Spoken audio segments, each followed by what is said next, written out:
আসসালামু আলাইকুম আমার ফেসবুক বন্ধুরা, সবাইকে অভিনন্দন জানাচ্ছি ছোট্ট একটা ভিডিওতে। প্রবাসে আসার জন্য সবাই পাগল। এই যে দেখেন প্রবাসের কাজ, এই যে কাজ প্রবাসে।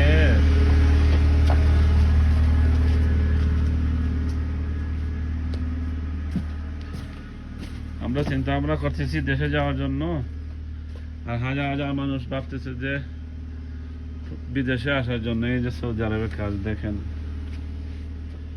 5 লাখ 6 লাখ টাকা বাইঙ্গা সৌদি আরবে আইয়া কি লাভ?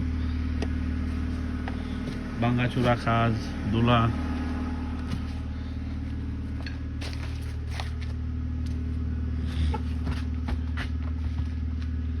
এই অবস্থা। যারাই সৌদি আরবে আসবেন চিন্তা ভাবনা করে আসেন, আমরা তো চলে যাব আর আসবো না, কিন্তু যারা আসে না তারা তো ভাবে যে সৌদি আরব না জানি কি, আসলে না বুঝবা। চিন্তা ভাবনা করে আইসেন। এই যে প্রবাসের অবস্থা। আলা সাদিক মালানা জুল জুল